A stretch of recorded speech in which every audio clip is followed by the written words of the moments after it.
Hai, Hai. Assalamualaikum warahmatullahi wabarakatuh. Jadi kali ini kita bakal ngerjain tugas UAS nih, Bi. Bener banget. Jadi pada tugas Ilkom ini kita disuruh untuk memilih pertanyaan secara random, itu boleh pertanyaan dari nomor 1 sampai 50 dan kita drop 5 soal. Nah, nanti kita bakal jawab nih soal-soalnya mungkin dari aku dulu ya. Betul. Di vlog selanjutnya mungkin dari Gita. Oke, kita langsung aja nggak sih? Perkenalan dulu. Nggak berlama-lama. Oh iya. Oke. Lupa kenalin diri ya. Betul, perkenalkan diri, nama saya Syada Janjan Ansori dari Humas 1D dengan NIM 12240600154. Perkenalkan, nama aku Safina Sabita Putri dari kelas 1D juga. NIM 12240606143. Oke, kita langsung aja. Oh, ini baru ya. Tanpa berlama. Baru nih. Oke, aku akan kasih satu persatu, nanti kamu akan menerangkan gitu ya. Lebih tepatnya menerangkan sih. Oke, langsung aja ya. Ya, yang pertama, saat perkuliahan, komunikasi yang berfungsi untuk memberikan edukasi pada mahasiswa. Gimana sih kira-kira Betul. maksud dari penjelasan ini tuh? Oke, dari di sana ada beberapa kata-kata yang harus digarisbawahi ya teman-teman. Jadi saat perkuliahan, jadi komunikasinya tuh digarisbawahi ini berfungsi untuk memberikan edukasi bagi mahasiswa. Itu memang benar sih, karena kenapa? Pada dasarnya mungkin di zaman bukan zaman, pada masa kuliah tuh emang mahasiswa tuh perlu mencari dosen ya tentunya. Tapi kalau misalkan kita di antara dosen sama mahasiswa nggak ada komunikasi, itu nggak akan berjalan dengan lancar gitu. Betul. Nah, apalagi kan kalau hanya dosen yang hanya memberikan tugas tanpa adanya arahan yang benar, nanti malah kita yang keteteran. Nah, jadi aku setuju sama statement tadi kan, bahwa komunikasi itu harus ada kalau di setiap edukasi, nggak hanya kepada dosen tapi mahasiswa. Nah, antar mahasiswa pun Betul. harus ada. Nah, contohnya kita ada waktu presentasi nih. Nah, Betul banget. jadi presentasi itu memberikan kesempatan bagi para mahasiswa untuk memberikan pendapat-pendapat mereka. Nah, ini tuh jadi tektok gitu mau ke mahasiswa dengan mahasiswa maupun ke dosen, dan dosen memberikan arahan yang tepat supaya menjadi lebih baik tentunya. Betul banget, apalagi kita anak ilmu komunikasi ya. Betul. Jadi kita harus banyak penting komunikasi. banget. Iya, bener banget. Gitu. Oh my god. Makanya statement itu ya saya sangat setuju, karena kenapa? Tentunya dengan komunikasi semua akan berjalan dengan lancar. Adapun miskom itu bisa dibenarkan lagi sama komunikasi. Betul banget. Penjelasannya sangat aku ngerti sih. Semoga teman-teman juga mengerti ya. Benar, supaya kita nggak ada miskom lagi nih di antara kita. Betul kita banget. semua. Lanjut aja ya ke nomor 2, yaitu lambang pada dasarnya tidak mempunyai makna. Kitalah yang memberi makna pada lambang tersebut. Maka komunikasi pada prinsip ini termasuk pada suatu proses simbolik.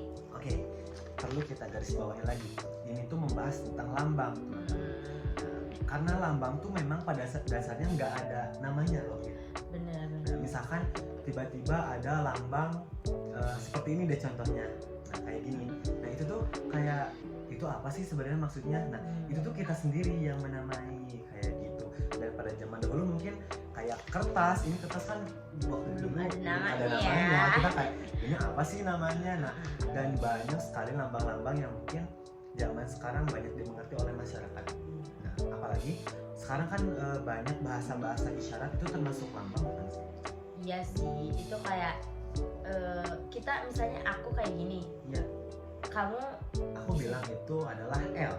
aku ngira ini itu adalah Lesti. Nah, itu jadi bisa jadi perbedaan juga. Nah, itu tergantung persepsi orang menafsirkan si simbol tersebut. Tapi dengan adanya persamaan persepsi, nah jadi simbol-simbol yang dapat kita mengerti itu sama. Nah, jadi saya setuju akan statement lambang ini dasarnya memang tidak memiliki makna. Nah, tapi kita sendiri yang menamai makna Betul tersebut. sekali. Seru banget sih. Seru Di banget Ilkom sih ini kita ini. belajar banyak ya tentunya. Tentang simbol-simbol aja belajar loh. Jadi bukan cuma ngomong. Benar, kayak kita tuh harus paham nih simbol ini, simbol itu, apalagi kita mahasiswa dituntut untuk lebih mengerti hal apa. Bener banget. Kayak gitu. Oke. Kita lanjut. Belum panas kan otaknya nih teman-teman. Lanjut ya, lanjut. Oke. Yang ketiga, gangguan komunikasi yang disebabkan karena kesalahan pada bahasa yang digunakan merupakan gangguan teknik. Nah, betul banget Bit. Karena kenapa? Kalau misalkan kita nih orang Indonesia sama orang nggak Indonesia dulu deh, kayak suku Sunda sama orang mana? Suku Jawa. Iya, kayak itu tuh perbedaan teknik dia bicara, bahasa dia bicara itu berbeda. Betul Itu banget tergantung sih. teknik yang dia gunakan. Seperti dalam nada intonasi deh, intonasi ketika orang Sunda tuh kayak lembut, Lembut. Kalau di Jawa kan medok lebih gitu ya. medok dan luwes gitu dalam berbicara. Itu tergantung teknik yang mereka gunakan gitu. Jadi gangguan itu sebenarnya bisa kita bukan perbaiki, jadi bisa kita siasati lah dengan kita belajar bahasa Indonesia yang baik dan benar supaya kita bisa mengerti, Tetap bisa tetap komunikasi mengerti. ya. Iya betul, pada intinya kita tetap berkomunikasi dengan siapapun tanpa adanya gangguan, tanpa adanya keterbatasan komunikasi tiap antar individu kayak gitu. Betul banget. Apalagi gangguan teknik ini kan nggak semua orang bisa bahasa Sunda, nggak semua orang bisa bahasa Jawa dan bahasa lainnya. Nah terkhusus kan banyak sekali orang yang nggak bisa bicara ya, tentunya kan itu termasuk gangguan dia gitu. Jadi bahasa Indonesia ini sangat-sangat digunakan banget ya. Betul buat sekali. antar suku gitu loh. Antar suku, antar individu tuh kayak jadi kita lebih mengerti gitu apa yang dia ucapkan dan kita pun paham apa maksud dari pesan tersebut agar pas pesan tersebut nyampe ke orang-orang. Disitulah Gitu. terjadi Komunikasi, komunikasi. balik lagi karena kita tuh Benar. jurusan komunikasi teman-teman. Aduh, parah sih. Seru banget sih tugas ini. Sangat berisik ya, ketahuan banget ya anak komunikasinya ya. Iya, karena kita harus jago komunikasi. Nah, betul banget sih. Oke, lanjut aja ya. Oke, boleh. Jika kita ingin menjadi komunikator yang handal, kita perlu mengenal diri kita sendiri terlebih dahulu. Setelah itu perlu kita miliki kredibilitas dan uang. Sebenarnya di statement itu ada benarnya dan ada gak benarnya, dalam artian kurang tepat gitu. Nah, di sini perlu digarisbawahi lagi teman-teman. Jika kita ingin jadi komunikator, digarisbawahi komunikatornya yang handal. Itu emang benar, kita harus mengenali diri kita sendiri. Nah, dalam artian apakah kita bisa menjadi komunikator yang membawa komunikan supaya menjadi lebih baik. Nah, kayak gitu. Nah, tapi kebanyakan orang itu mengandalkan uang ya. Oh, iya. Tanpa adanya Belajar. belajar dan tidak ada bakat. Nah, pada intinya, tapi kalau misalkan kita udah punya bakat nih, kita udah tahu kita nih bisa jadi komunikator yang baik dan bisa membawa orang menjadi lebih baik. Nah, itu setuju banget karena dengan mengenal diri sendiri kita punya Potensi kita keluar ya. potensi keluar. Nah, itu kayak ya udah nih gue bisa jadi komunikator yang bisa bawa orang. Tapi untuk statement uangnya itu menurut saya agak kurang masuk. Kayak nggak semuanya itu bisa dibayar dengan uang ya. Betul, karena kredibilitas itu kayak itu ada di diri kita sendiri. Jadi bagaimana kita cara meningkatkan public speaking, bagaimana cara kita berbicara yang baik dan benar, bagaimana cara kita merangkul orang lain, bagaimana cara kita pede. Nah, itu yang paling susah kan satu sih. pede. Nah, kita bikin video ini kayak kita harus pede. Walaupun masih kayak iya, harus tapi pede. kita harus tetap yakin bahwa kita tuh bisa menjadi komunikator yang baik dan sukses. Ya, pada intinya kan kita semua ingin jadi orang yang sukses. Nah, tentunya dengan latihan seperti ini itu bisa meningkatkan kepercayaan diri kita, kemudian public speaking kita supaya kita menjadi lebih baik. Setuju banget sih aku sama statement yang itu. Parah. Iya, karena Apa ya, kayak nggak semuanya itu bisa dibeli dengan uang nggak sih? betul, karena bakat sih. Itu lebih ke bakat. Potensi kita.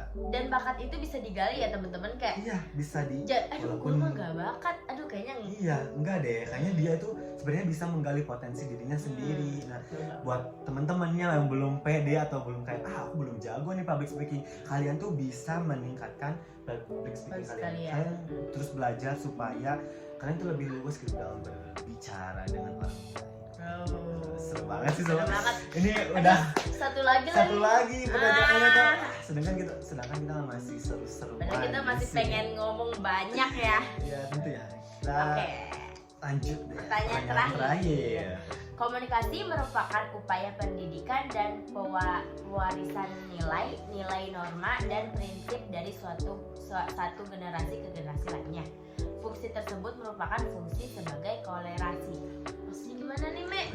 Kayak gini, kita perlu digarisbawahi lagi ya. Aduh, serba digarisbawahi ya teman-teman. Karena supaya nggak ada miskomunikasi tentunya. Balik lagi ke komunikasi. Nah, komunikasi ini adalah upaya pendidikan. Jadi benar teman-teman, supaya ada pewarisan nilai-nilai buat generasi selanjutnya, ya sih.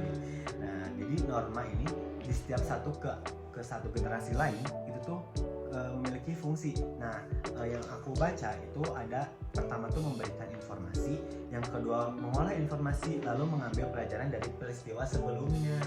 Jadi kayak gitu fungsi kolerasi itu. Nah, kenapa kita harus mengambil pelajaran dari peristiwa sebelumnya supaya kita dapat lebih baik ke depannya. Gitu. Jadi sebenarnya pendidikan itu seru banget kalau kita nggak diambil pusing. Benar-benar. Karena kita harus berpikir terus positif nih. Kenapa orang yang sebelumnya itu melakukan kesalahan, lalu kita olah nih bagaimana cara memperbaiki kesalahan tersebut supaya nggak jadi kesalahan baru gitu. Jadi kayak ambil yang bagusnya, buang yang buruknya, tapi ubah ubah gitu kayak gitu gitu ya. Supaya kita mendapatkan hasil yang terbaik tentunya. Yang maksimal Nah, teman-teman. maksimal supaya nggak ada lagi kesalahan-kesalahan yang terulang. Jadi sebenarnya pendidikan di Indonesia tuh sudah bagus deh. Karena kita tuh ada banyak sekali pelajaran tentang sejarah tentunya. Nah, sejarah ini teman-teman yang harus kita bukan diubah tapi diperbaiki supaya menjadi lebih baik untuk bangsa kita sendiri. Seru banget sumpah pembahasan. Seru banget sih pembahasannya. Sebenarnya aku pengen jawab 10 deh, kayak 10 soal tapi Aduh, kayaknya orang-orang udah panas deh Kak otak aku gitu ya, nggak tapi sih? seru banget sih. Tapi seru banget sih ini. UAS kali ini ya. Ini UAS video ini buat terseru. UAS ilmu komunikasi tentunya. Seru banget semua. Iya. Semoga ilmu yang dapat disampaikan oleh Ame dan aku juga tentunya bermanfaat ya buat teman-teman semua, dan buat kayak aduh gimana sih kalau punya masalah tuh ngadepinnya kan itu juga sangat kepake. Jadi kayak ubah statement kalian kalau jurusan ilmu komunikasi itu cuma ngomong-ngomong. Aduh itu salah banget. Itu salah banget, teman-teman harus kayak lebih apa ya? Lebih memahami lah apa yang kurang dari diri kalian supaya kalian dapat ini memperbaiki. Aduh betul banget. Apa? Udah kali ya. Udah kali. Sebenarnya seru banget ya di pembahasan kali ini. Semoga nilai UAS kita berdua lebih baik lagi ke depannya. Amin sih teman-teman. Mohon Doain doanya ya. Oke, mungkin cukup sekian yang dapat kami sampaikan. Mohon maaf bila banyak kesalahan dalam penyampaian. Itu bisa dengan doa Rabbana atina fid dunya hasanah wa fil akhirati hasanah wa qina adzabannar. Wassalamualaikum warahmatullahi wabarakatuh. Sampai jumpa. Sampai jumpa.